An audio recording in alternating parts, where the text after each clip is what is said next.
Eu estou usando a Nova Almeida atualizada, certo? Talvez a sua versão seja um pouco diferente.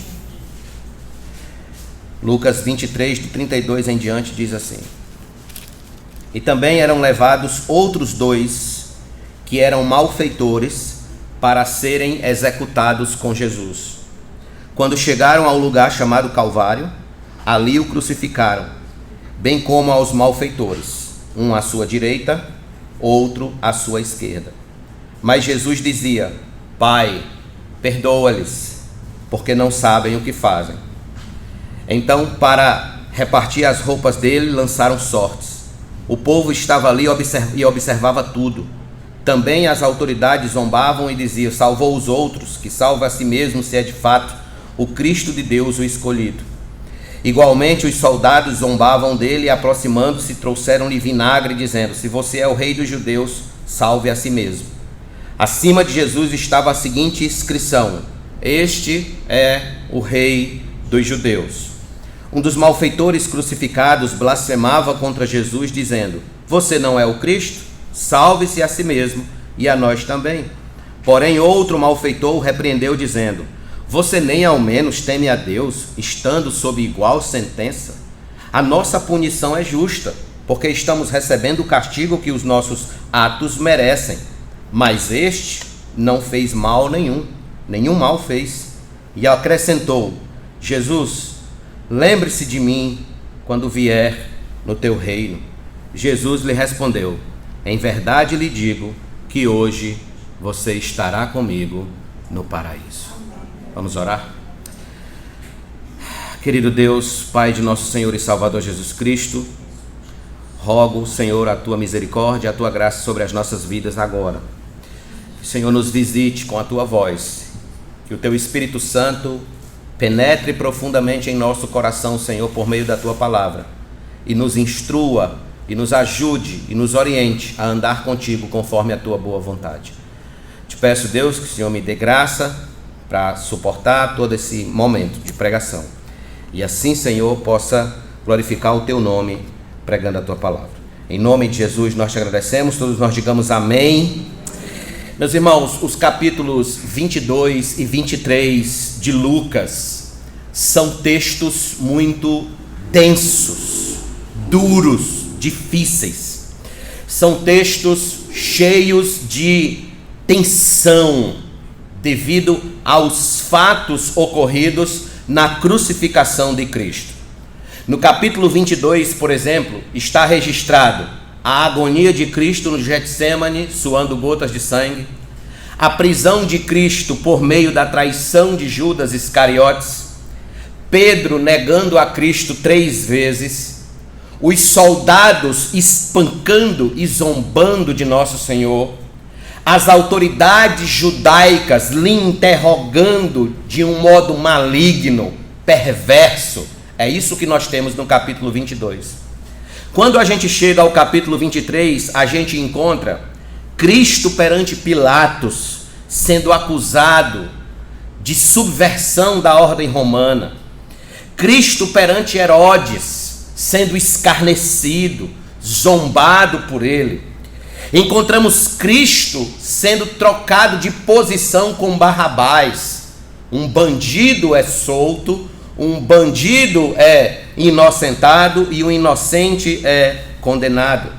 E nós temos Cristo tendo que ouvir altos brados da multidão enlouquecida, enfurecida, gritando: crucifica-o, crucifica. Até que chegamos ao ponto máximo do texto: a crucificação de nosso Senhor. O cenário do Calvário era este: Cristo crucificado e crucificado entre 2 malfeitores. Veja comigo o verso de número 32, que diz: e também eram levados outros 2 que eram malfeitores para serem executados com Jesus. Marcos chega a dizer que cumpriu-se a escritura que diz: com malfeitores foi contado. Pois bem, estas cruzes espalhadas no Calvário, elas não estão ali por acaso.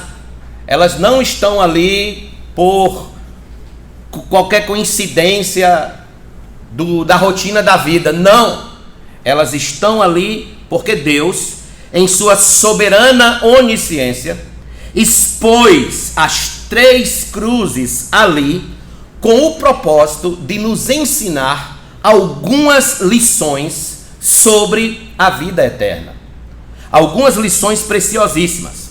Por exemplo, na cruz de Cristo, nós temos a lição da oferta gratuita de salvação eterna através da sua morte, através do derramar do seu sangue, a fim de resgatar o homem perdido da ira de Deus e das garras de Satanás. Em seu livro A Crucialidade da Cruz, P.T. Forsyth escreveu o seguinte: Cristo é para nós o que o é a sua cruz. Tudo o que Cristo foi no céu ou na terra foi colocado no que ele fez ali. A pessoa não pode compreender a Cristo até que compreenda a sua cruz.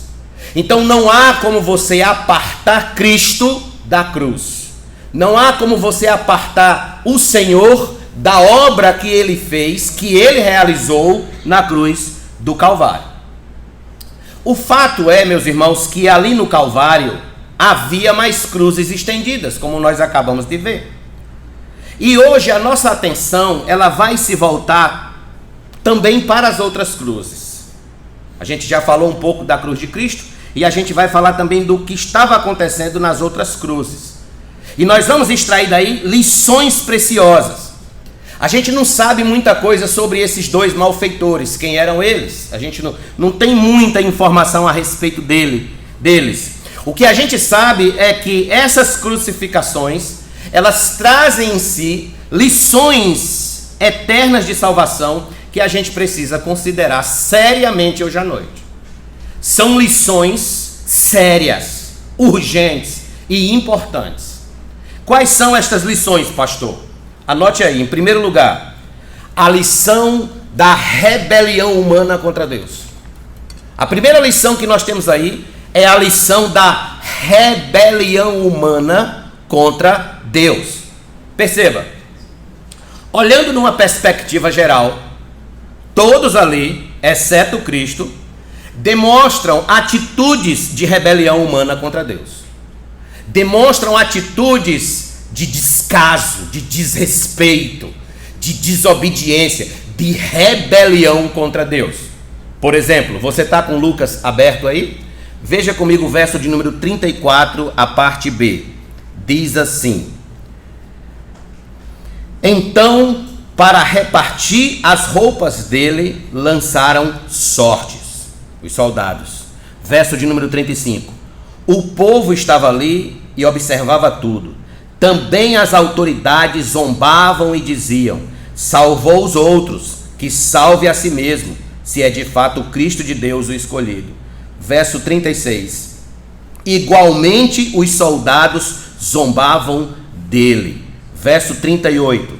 Acima de Jesus estava a seguinte inscrição: Este é o Rei dos Judeus.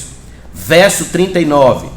Um dos malfeitores crucificados blasfemava contra Jesus, dizendo: Você não é o Cristo? Salve-se a si mesmo e a nós também. Vejam, todos esses versículos juntos comprovam, confirmam, homologam, corroboram a rebelião humana contra Deus. Repartiram as suas vestes, as autoridades zombavam do Senhor, os soldados escarneciam dele, botaram a epígrafe dizendo que ele era o rei dos judeus por pura zombaria, só para zombar dele. E um dos malfeitores também blasfemava contra ele. Estes homens, irmãos, demonstram sua total revolta contra Deus, blasfemando não só da vergonhosa morte de Cristo, mas blasfemando de todo o evangelho pregado por ele. Ou seja, a revolta é contra a sua pessoa e a sua obra. Porque quando Lucas repete todos esses insultos desferidos contra Cristo pelas autoridades religiosas, pelos soldados, pelos malfeitores ao seu lado. Isso nos revela o quanto Cristo e o quanto sua obra são odiados por eles, e o quanto Cristo e as suas obras são levados ao descrédito nacional. Mateus e Marcos relatam este episódio com mais detalhes, dizendo inclusive que não apenas um blasfemava de Cristo, mas os dois ladrões blasfemavam de Cristo. Quando diz, os mesmos impropérios lhe diziam também os ladrões que haviam sido crucificados com ele. Mateus 27, 44. Quando Pedro prega seu primeiro sermão em Atos, ele expõe a rebelião dos homens contra Cristo. Pedro diz o seguinte, Atos 2, 23. Sendo este entregue pelo determinado desígnio e presciência de Deus, vocês o mataram e o crucificaram por mãos de iníquo. Pedro estava denunciando aquela geração que crucificou Jesus. Aquele povo que gritava insistentemente, crucifica-o, crucificam. Em Atos capítulo 3, versículo 13, Pedro disse às autoridades, o Deus de Abraão, o Deus de Isaac, o Deus de Jacó, o Deus de nossos pais, glorificou a seu servo Jesus, a quem vocês traíram e negaram perante Pilatos, quando este havia decidido soltá-lo. Em Atos 4, 27, quando Pedro e os demais discípulos oravam para que Deus lhes desse ousadia para pregar a palavra, Pedro disse o seguinte, porque verdadeiramente se ajuntaram nesta cidade contra o teu santo servo Jesus, o qual ungiste, Herodes e Pôncio Pilatos, com gentios e gentes de Israel. Perceba, estes homens estavam praticando a rebelião de sua natureza caída contra Jesus e contra a sua obra. E isso os tornam culpáveis diante de Deus, responsáveis por seus pecados perante Deus. Eles se fizeram inimigos da cruz. Os soldados se fizeram inimigos da cruz. As autoridades religiosas se fizeram inimigos da cruz de Cristo. Todos que estavam naquele cenário que nós acabamos de ler se fizeram inimigos da cruz de Cristo. Todavia, o que me impressiona nesse texto não é a blasfêmia dos soldados, não é a blasfêmia dos transeuntes diante da cruz, nem das autoridades religiosas. Para mim, o que me intriga aqui nesse texto é o malfeitor crucificado blasfemando também. Isso aqui é o que mais me chama a atenção. Por quê? Porque ali está um homem crucificado. Ele está crucificado, está sofrendo as mesmas dores que nosso Senhor está sofrendo na cruz. Entretanto, aqui está ele blasfemando, como se ele estivesse fora dela. Como se ele não fosse um crucificado também. Veja o que diz o verso de número 39. Você não é o Cristo? Um dos malfeitores dizia. Salve-se a si mesmo e a nós também. Veja, ele conclama que Cristo lhe salve. Ele quer ser salvo. Mas ele não quer ser salvo por fé. Ele quer ser salvo por pura ironia. Ele está ironizando com o nosso Senhor aqui.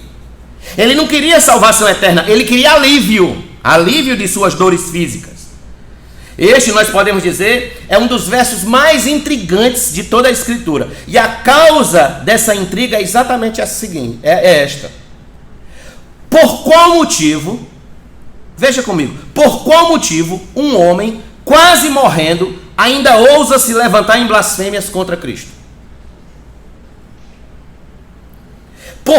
Por que algumas pessoas, meus irmãos, mesmo sofrendo horrores na vida, ainda blasfemam de Cristo? Porque muitos homens e mulheres trancafiados em penitenciárias, presídios, ainda rejeitam a liberdade do Evangelho? Porque algumas pessoas, mesmo em leitos de hospitais, padecendo com câncer, com HIV, com enfermidades das piores possíveis, doenças dolorosas, dão as costas para Cristo? Por que um homem pregado numa cruz, estando sob igual sentença, ainda rejeita Cristo com blasfêmia? Por quê? A psicologia vai dizer o seguinte: não, pera ainda, pastor. Ele está apenas colocando para fora a sua dor. Está apenas expondo a sua dor. Não é que ele queria rejeitar Jesus, é porque ele está sentindo tanta dor que ele queria se livrar daquilo e coloca aquilo para fora. Será? Essa não é a resposta das Escrituras para essa reação.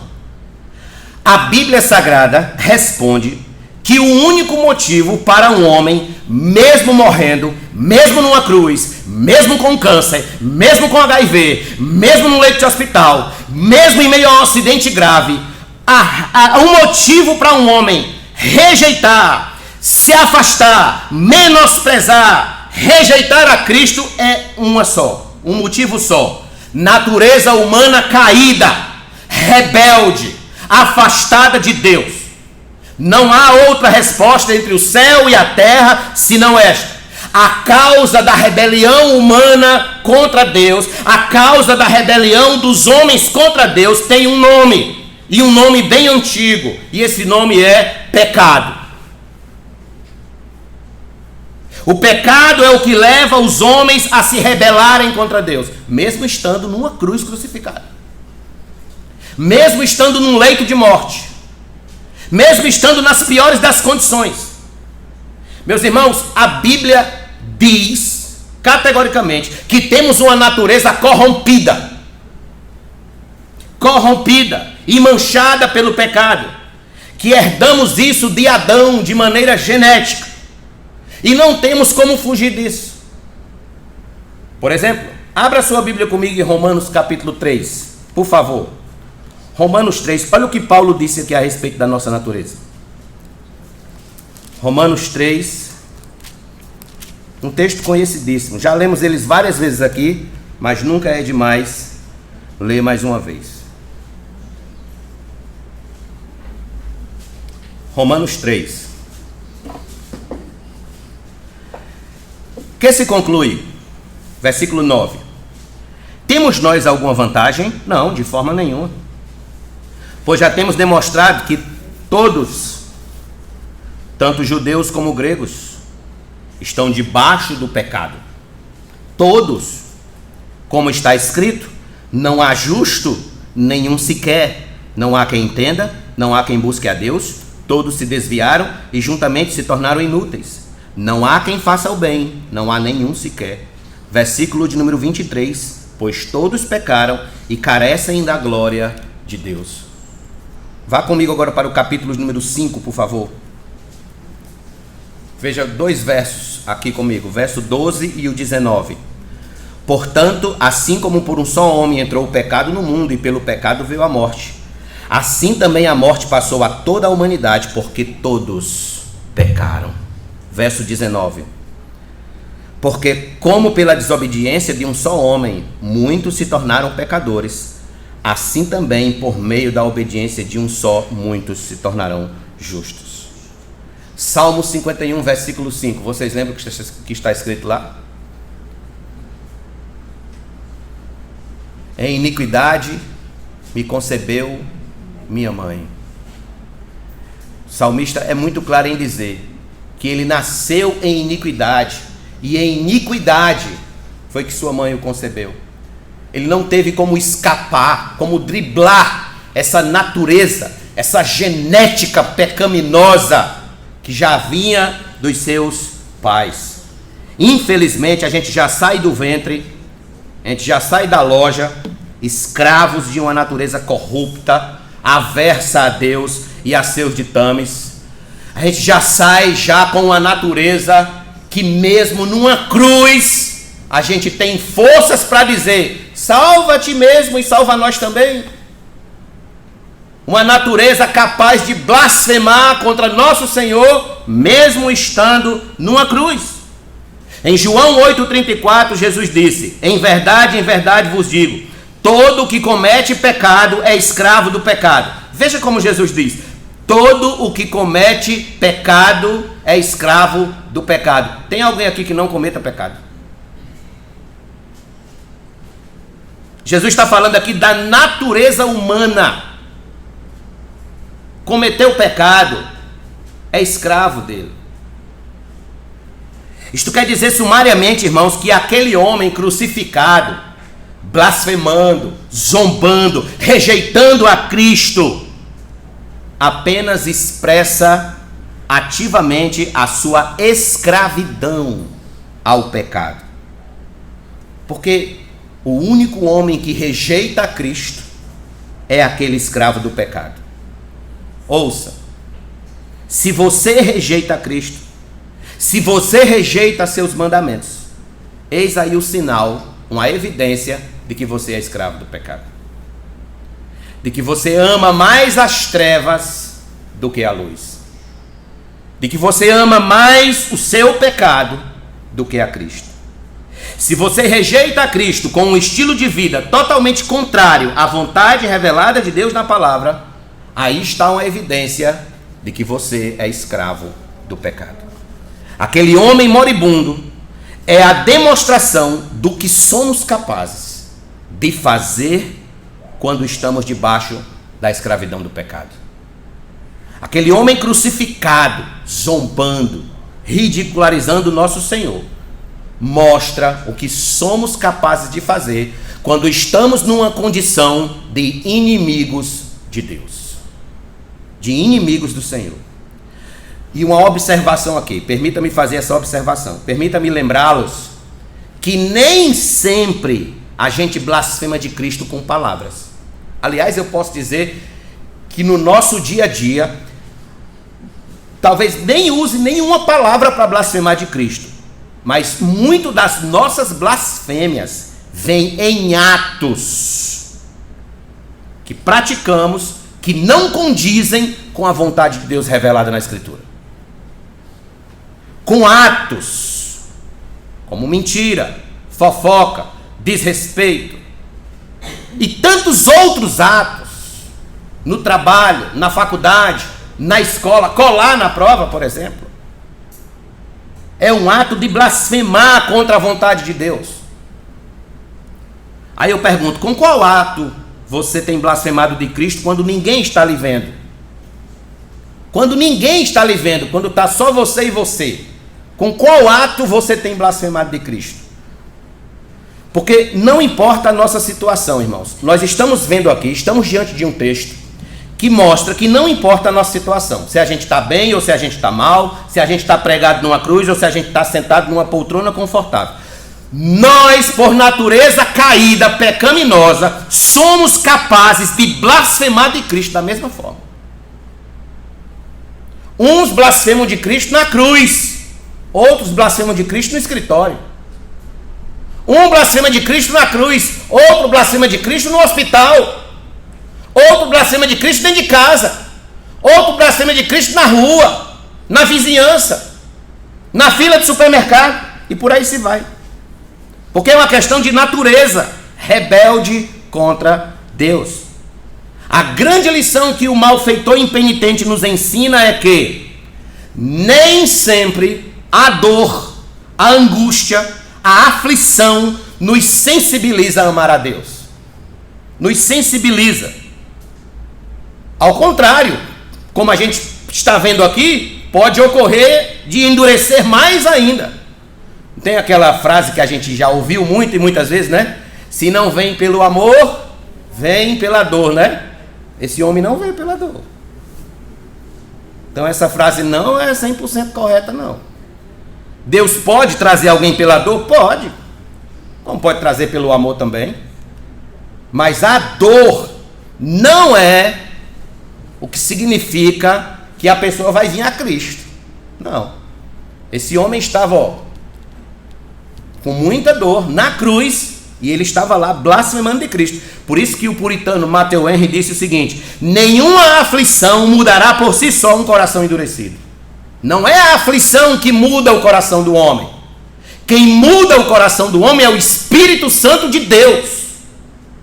É o Espírito Santo que convence o homem do pecado, da justiça e do juízo. É o Espírito Santo. Porque apesar das dores, ele continuou soberbo, recalcitrante e impenitente. sem afeição alguma por Cristo e por sua obra. Às vezes, irmãos, a dor, ela endurece ainda mais a revolta do homem contra Deus. Porque tem dois tipos de gente que serve a Deus. Tem um que só serve a Deus quando está na peia, e tem o outro que só serve a Deus quando tudo está bem. Se tiver tudo bem, está bem, então ele está muito bem com Deus. Se tiver tudo mal, ele começa a reclamar e a murmurar de Deus. Pastor, a gente tem provas nas Escrituras? Claro. Veja o povo de Israel no deserto. Quando tinha maná, tudo certo. Quando tinha água, tudo certo. Quando tinha carne, tudo certo. Quando faltava, começava a murmurar. Começava a reclamar. São dois tipos de gente que serve a Deus. Uns só serve fielmente quando está ali na prova, aí no instante corre para orar, corre para ler a palavra, corre para buscar o Senhor, corre para jejuar, corre para cultuar, corre para ligar para os irmãos, corre para se interessar pela igreja. Quando a dor passa, aí se afasta de Cristo. E outros do outro lado, só vem quando está tudo bem. Quando o negócio começa a apertar, começa a reclamar e a blasfemar de Deus. Começa a falar igual esse homem falou aqui. Começa a murmurar de Cristo. Então nós devemos ser o tipo de crente que está ali, ó, no meio desses extremos, no meio. A gente tem que servir a Deus fielmente, tanto quanto tudo estiver bem, quanto tudo estiver mal. A gente tem que estar ali, no meio. Certo? No Apocalipse, quando Deus derrama a 7ª taça da ira de Deus, da sua ira, os homens, mesmo em terríveis tormentas, sabe o que é que eles fazem? Então você diz assim, eles vão sentir dor e vão se arrepender, né? Olha o que é que eles fazem. Abra a sua Bíblia em Apocalipse 16, por favor. Apocalipse 16.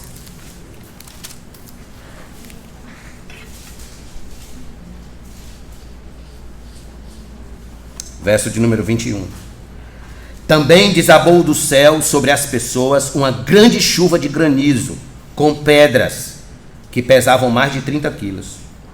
E por causa do flagelo da chuva de pedras, as pessoas blasfemaram contra Deus, porque esse flagelo do granizo era terrível.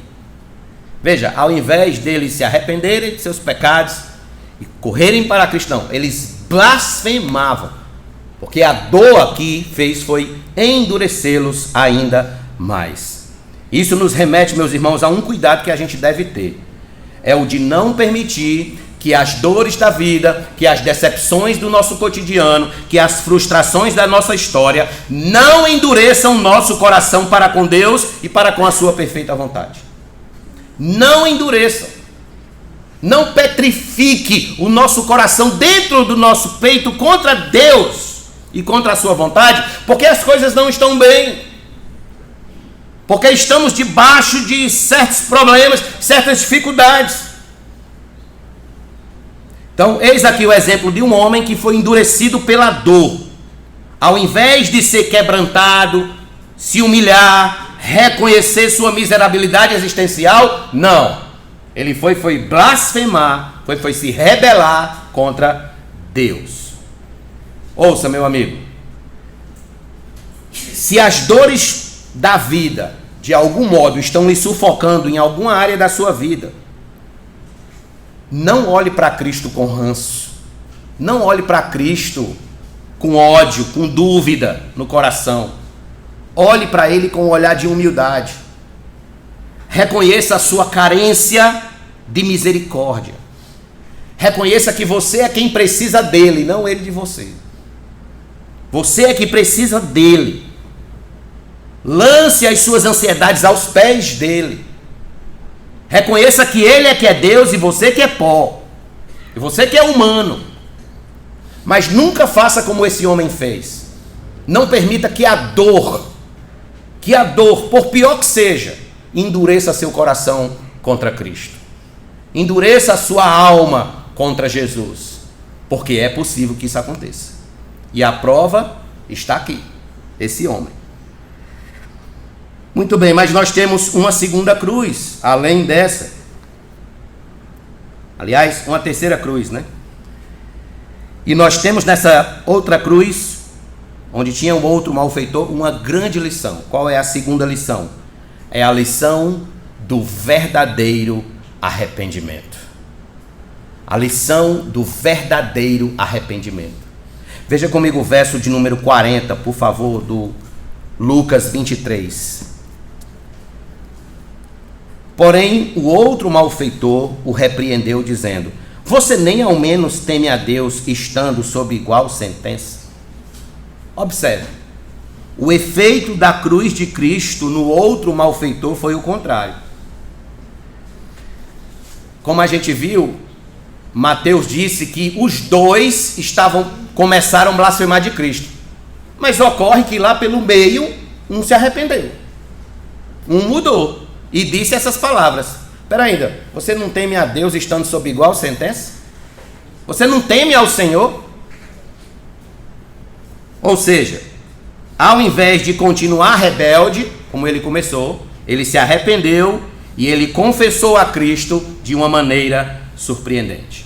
A história de arrependimento desse homem, irmãos, ela não é relatada nos demais evangelhos, somente aqui. E as palavras desse homem, elas revelam que houve um momento para ele em que a sua visão espiritual foi descortinada, se abriu, e ele enxergou perfeitamente que o Salvador do mundo estava morrendo ao seu lado, que Cristo estava morrendo ao seu lado e que ele precisava se arrepender de seus pecados enquanto ele tinha oportunidade. Ele percebeu que estava diante da última chance dele. A minha última chance é essa. O Salvador, o Filho de Deus, está morrendo aqui ao meu lado e eu preciso me arrepender dos meus pecados. E ele o fez. E o caminho a ser trilhado para obter o paraíso não foi o da blasfêmia, foi o do arrependimento. Porque arrependimento é um passo vital que se requer no processo da salvação. O crente que diz assim: pastor, olhe, eu tive uma vida muito mundana, muito estourada lá no mundo, mas eu quero dizer, hoje eu sou crente, mas diga ao Senhor que eu não me arrependo nada do que eu faço. Tem pessoas que se orgulham de dizer isso. Eu já vi pessoas dizendo isso. Olha, pastor, quando eu era lá do mundo, o senhor precisava ver, viu? Eu era mesmo o cão, mas aí eu me converti, né? Graças a Deus, estou aqui na igreja, aleluia. Mas eu quero dizer o seguinte: eu tive muita experiência, não me arrependo de nada do que eu fiz no passado. Sim. Então, não entendeu nada do evangelho, porque o evangelho justamente faz você olhar para o seu passado e faz você ter nojo de tudo aquilo que você viveu, e você se arrepende, porque tudo aquilo foi ofensa contra o seu Salvador, foi ofensa contra o seu Deus. Então, esse homem, Deus abre a visão espiritual dele e ele diz: tenho que parar de blasfemar, pelo contrário, vou me arrepender dos meus pecados. Então ele se arrependeu dos seus pecados. E nós temos 3 evidências de que ele de fato se arrependeu dos seus pecados. Quais são essas evidências? Primeiro, a primeira evidência está no reconhecimento de sua própria miséria. Ele reconheceu a sua própria miséria. Ele começa a mostrar que está arrependido. Como? Repreendendo o outro. No versículo 40 ele diz: você nem ao menos teme a Deus estando sob igual sentença? Ele percebeu que estava debaixo de uma sentença. E logo depois dessas palavras, ele começa a expor a sua própria condição miserável. Versículo número 41. A nossa punição é justa, porque estamos recebendo o castigo que os nossos atos merecem. Mas este não fez mal nenhum. Nenhum mal fez. Ele sabe que está ali por sua própria culpa. Não é culpa de Cristo. Ele fez um autoexame, uma autoanálise, e ele chegou à conclusão de que era um miserável pecador. Tudo que ele estava sofrendo era apenas a paga de seus maus atos. Ou seja, que a morte que ele estava recebendo era o salário do seu pecado. Ele reconheceu que era isto que de fato merecia, a morte. Nós estamos recebendo o que a gente de fato merece. Irmãos, algo radical aconteceu na mente desse homem. Porque o arrependimento é exatamente um momento radical na mente entenebrecida do ser humano. É algo que acontece de um modo radical. Ele passou a se ver como um ser digno do inferno. Vocês estão entendendo o grau disso aqui? Ele passou a se ver como um ser que merece de fato aquilo que está sofrendo. É isso que confirma o verdadeiro arrependimento de um cristão. O que é um cristão? Um cristão é alguém que se arrepende dos seus pecados. É alguém que sabe que se Deus o enviar para o inferno, Deus ainda está certo. Deus ainda continua justo, bom, amoroso, maravilhoso, bondoso. Porque ninguém vai para o inferno inocente. Aliás, ninguém que está lá agora está lá por inocência. Todos que estão lá estão culpados diante de Deus. Punição justa. Foi isso que esse homem passou. Ele passou a se ver digno do inferno. O Dr. Martin Lloyd Jones disse o seguinte: quando um homem vê a escuridão de sua própria alma, ele diz: sou o principal dos pecadores. Quando ele consegue ver a escuridão de sua alma, o que estamos dizendo é que não há arrependimento verdadeiro sem o reconhecimento da miséria pessoal. Não há. Se em momento algum a gente se acha digno de ser mandado para o inferno, isso mostra que o nosso arrependimento não é verdadeiro. Porque o genuíno arrependimento é o que nos leva a enxergar Deus como misericordioso e não nos dá aquilo que merecemos, que é o inferno. Qual é a diferença de graça para misericórdia? Qual é a diferença de graça para misericórdia? Graça é eu receber aquilo que eu não mereço. Isso é graça. Você não merece essa Bíblia e eu lhe dou essa Bíblia. Isso é graça. Misericórdia é eu não receber aquilo que eu mereço receber. É eu não receber. Misericórdia é Deus, eu merecer o inferno e Deus não me enviar para lá. Isso é misericórdia. É a diferença de graça. Se você diz que se arrependeu perante Deus, mas nunca se achou um miserável pecador, digno do inferno, duvide do seu arrependimento. Duvide do seu arrependimento. Por quê, pastor? Porque esse espírito de achar que merece alguma coisa não era dos crentes da igreja primitiva. Era dos fariseus. Vocês lembram disso? Os fariseus era que achavam que mereciam alguma coisa, que mereciam o céu, que mereciam as melhores cadeiras no céu, as melhores posições no céu, os melhores galardões. Eles acreditavam que mereciam isso. Mas não é assim que as escrituras dizem. Por exemplo, abra sua Bíblia comigo em Lucas capítulo 18. Lucas 18.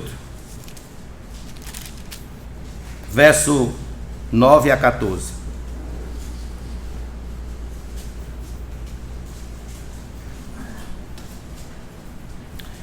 Jesus também contou essa parábola para alguns que confiavam em si mesmos, por se considerarem justos, veja, por se acharem merecedores, e desprezavam os outros. 2 homens foram ao templo para orar. Um era fariseu e o outro era publicano. O fariseu ficou em pé e orava de si para si mesmo, desta forma: ó Deus, graças te dou, porque não sou como os demais homens, roubadores, injustos e adúlteros, nem ainda como este publicano. Jejuo 2 vezes por semana e dou o dízimo de tudo quanto ganho. Perceba como era a mentalidade do fariseu. Ele achava que ele merecia tudo, porque ele era muito justo. Era assim que ele se imaginava. Por outro lado, veja o publicano. O publicano, estando em pé, longe, nem mesmo ousava levantar os olhos para o céu, mas batia no peito dizendo: ó Deus, tem pena de mim que sou pecador, tem misericórdia de mim. Digo a vocês que este desceu justificado para a sua casa, e não aquele, não o fariseu. Porque todo o que se exalta, todo o que se acha alguma coisa, todo o que acha que merece o céu, todo acha que Deus lhe deve alguma coisa, será humilhado. Mas o que se humilha será exaltado. Um malfeitor se achava digno de ser salvo. O outro sabia que não era digno de ser salvo. O outro sabia que estava ali, sendo condenado, sentenciado de um modo justo. A grande mensagem aqui, irmãos, é que todo que se arrepende e se humilha diante de Deus sai justificado, salvo, amado e adotado como filho de Deus. Todo. Quando Paulo escreve aos Romanos, ele tem a nobreza de dizer de si mesmo: miserável homem que sou, quem me livrará do corpo desta morte? O apóstolo Paulo disse isso: miserável homem que sou. Em 1 Timóteo 1,15 ele disse: fiel é a palavra e digna de toda aceitação, que Cristo Jesus veio ao mundo para salvar os pecadores, dos quais eu sou o principal. Paulo falando isso. Olha como ele se enxergava: eu sou o principal. Aí eu pergunto: como você se enxerga? Como você se vê? Se vê digno de alguma coisa do céu? Ou se vê digno realmente como ser humano caído, de uma natureza caída, que é digna do inferno? Eu pergunto: você reconhece, assim como fez aquele malfeitor arrependido, que seus atos merecem o castigo eterno? Ou você acha que merece o céu, que merece ser salvo? Como você se vê? Se vê como pecador? Se vê como um publicano se via? Ou se vê como aquele fariseu? Eu sou justo, jejuo 2 vezes por semana, dou meu dízimo, etc, etc, etc. Em 1 João capítulo 1, versículo 8 diz: se dissermos que não temos pecado nenhum, a nós mesmos nos enganamos e a verdade não está em nós. Meu amigo, se você acha que merece o céu, você está se enganando. John Stott disse o seguinte: o homem moderno prefere ser chamado de inválido do que de pecador. De inválido. Entretanto, a Bíblia vai continuar nos denunciando como miseráveis pecadores que somos, que precisam urgentemente se arrepender diante de Deus. Todo dia a gente precisa se arrepender. Todo dia a gente peca, todo dia tem que se arrepender. Todo dia tem que pedir perdão. Então essa é a primeira evidência do verdadeiro arrependimento: reconhecer a nossa miséria espiritual, reconhecer que não merecemos o céu. Segundo lugar, a segunda evidência do verdadeiro arrependimento é reconhecer a pessoa e a obra de Cristo como preciosa para mim, para a minha vida, para a minha história. Porque logo depois dele reconhecer a sua pecaminosidade, ele reconhece a inocência de nosso Senhor. Eu acho interessante isso aqui, irmãos. Volte comigo para Lucas, capítulo de número 23, verso de número 41. O final do versículo diz assim, ó: mas este não fez mal nenhum. Outra tradução diz: nenhum mal fez. Mas este não fez mal nenhum. Deixa eu explicar aqui. Nesse final de versículo nós temos o escopo da cristologia. Nós temos a pessoa de Cristo e temos a obra de Cristo. Quando ele diz, mas este, ele está falando da pessoa. A pessoa, este. E quando ele continua, nenhum mal fez ou não fez mal nenhum, fala da obra perfeita. Nesse final de versículo nós temos aqui a cristologia, a completa cristologia a respeito de Cristo. Este, a pessoa, e nenhum mal fez a sua obra. Este homem entende, surpreendentemente, que está diante do Salvador do mundo. De alguém que não fez mal nenhum, que está ali de modo inocente. Inocente. William Hendrickson disse que um dos motivos que provavelmente levaram este homem ao arrependimento verdadeiro foi a primeira palavra da cruz, na qual Jesus disse: Pai, perdoa-os, porque não sabem o que fazem. William Hendrickson acredita que quando esse homem ouviu isso, ele se arrependeu. O reconhecimento da pessoa e da obra de Cristo, irmãos, foi tão profundo que mexeu até com o centurião que estava ali assistindo à crucificação. Veja o verso de número 47 comigo, por favor. Diz assim: o centurião, vendo o que tinha acontecido, deu glória a Deus, dizendo: verdadeiramente este homem era justo. O fato de ter um inocente crucificado ali, um justo crucificado, mexeu até com um soldado romano. E eu pergunto, isso também mexe com o seu coração? Mexe com o seu coração o fato de um justo morrer pelos injustos? De um inocente morrer pelos culpados? Mexe com o seu coração o fato de Deus enviar o seu único filho para morrer no seu lugar, pecador, miserável, digno do inferno, e ele vir à terra para morrer no seu lugar? Isso mexe com o seu coração, como mexeu com o centurião?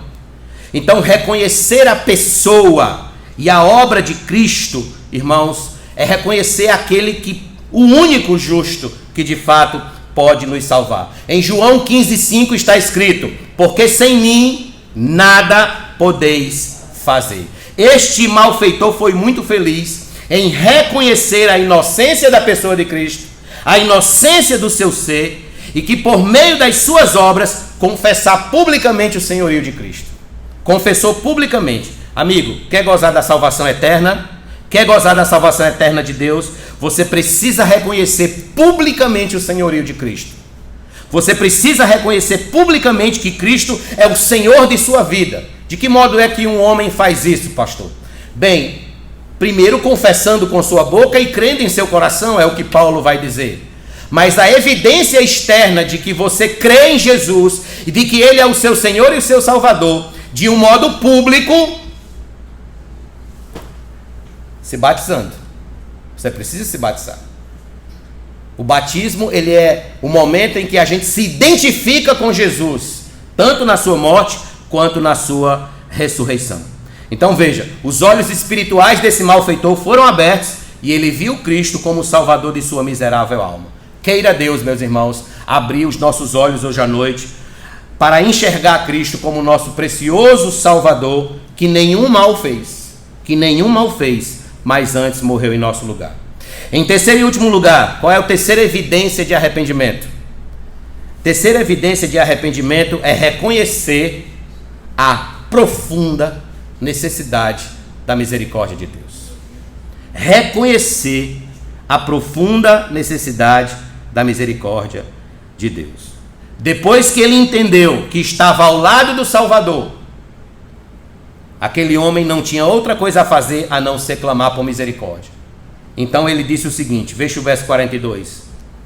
E acrescentou: Jesus, lembre-se de mim quando você vier no seu reino. Lembre-se de mim. Ele acredita, de certa forma, na ressurreição de Cristo. Ele acredita que Cristo ressuscitaria e voltaria como rei, com o seu reino. E tão somente no retorno do rei, ele tem esperança de ser lembrado. No escopo de sua humildade, irmãos, ele não apenas seria lembrado por Cristo, mas já receberia ali mesmo a salvação eterna de sua alma. Ali mesmo na cruz, esse homem foi reconciliado com Deus, passando a partir de então a desfrutar da salvação ofertada por nosso Senhor. Ele recebeu de Cristo uma garantia. Qual foi a garantia? Versículo 43. Jesus lhe respondeu: em verdade lhe digo que hoje você estará comigo no paraíso. Outra tradução diz: em verdade te digo que hoje estarás comigo no paraíso.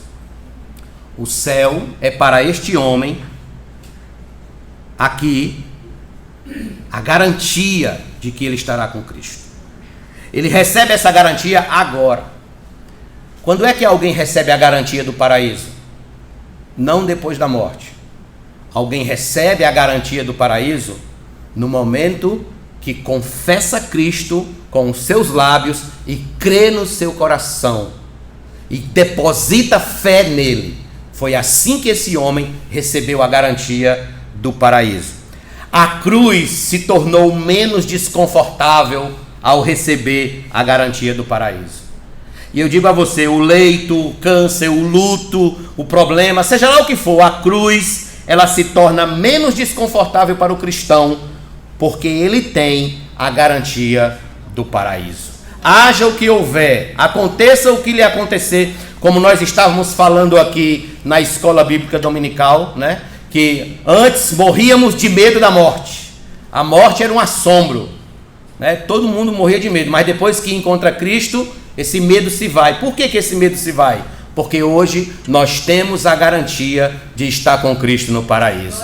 Aconteça o que acontecer, venha o que vier, chova, canivete, seja lá o que for, aconteça o que acontecer, nós temos a garantia. Se hoje nossos olhos se fecharem na terra, automaticamente eles se abrem na presença de Deus na eternidade. Automaticamente nós abrimos os nossos olhos na presença do grande rei e para sempre estaremos com ele em seu paraíso. Para todo sempre. As portas da graça ainda permanecem abertas para o pecador entrar. As portas da graça ainda permanecem abertas para quem se arrepende de seus pecados. Apenas se arrependa, creia e aconteça o que lhe aconteceu hoje à noite, o paraíso é garantido pelo sangue de Jesus.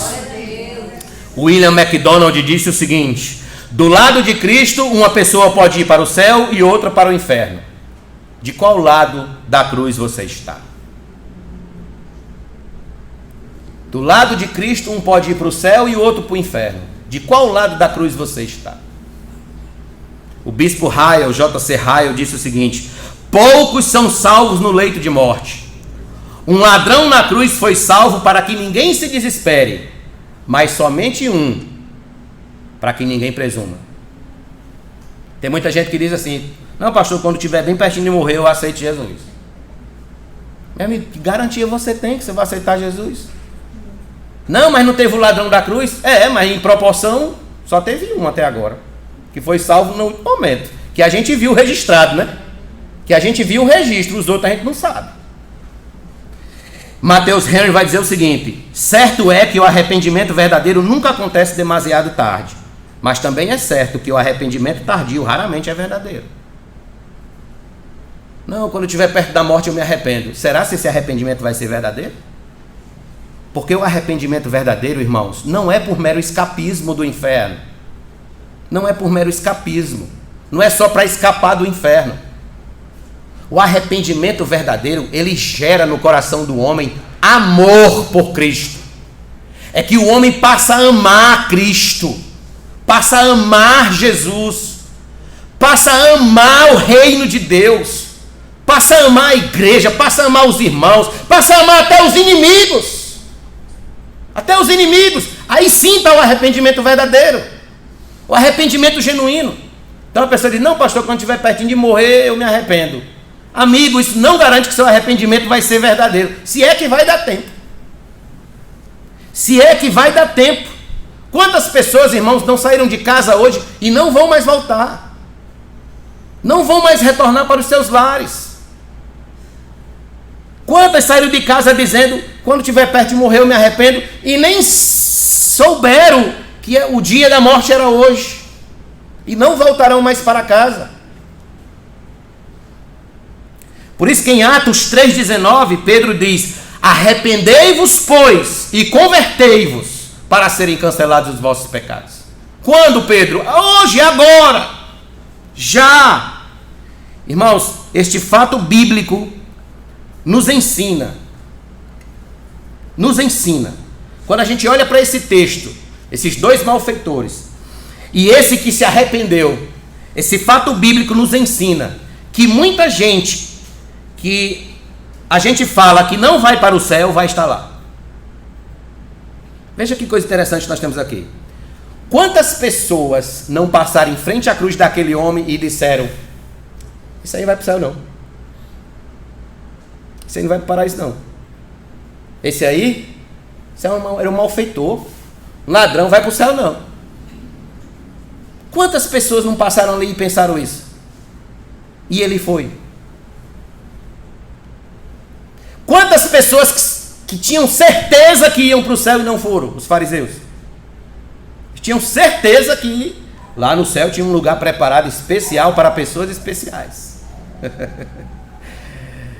Um lugar preparado, como se diz aí hoje aí na internet, especial para pessoas especiais. Mas eles não estarão lá. Não foram, a menos que tenham se arrependido, obviamente.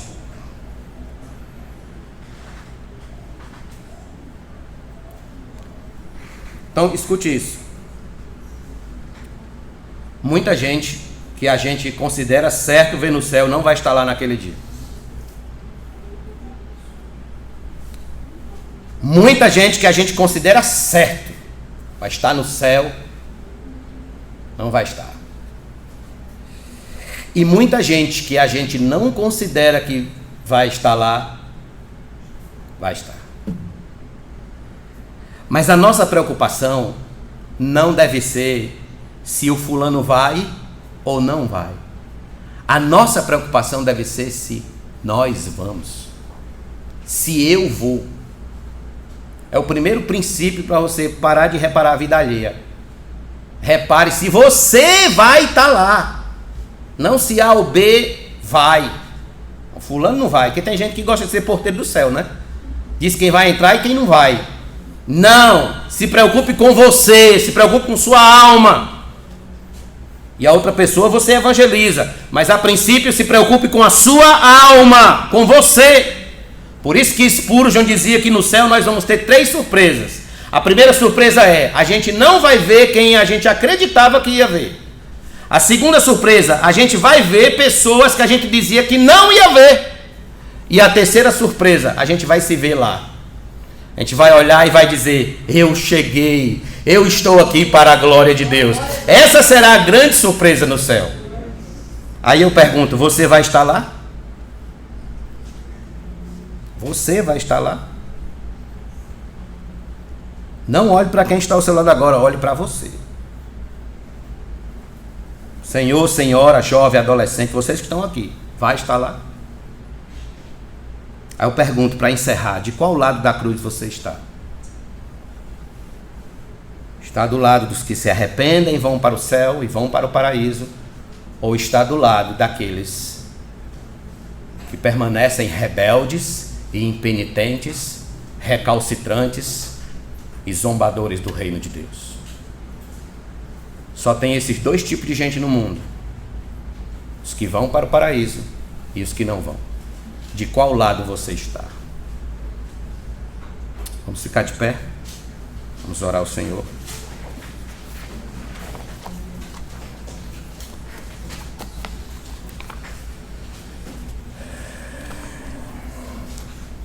Feche seus olhos.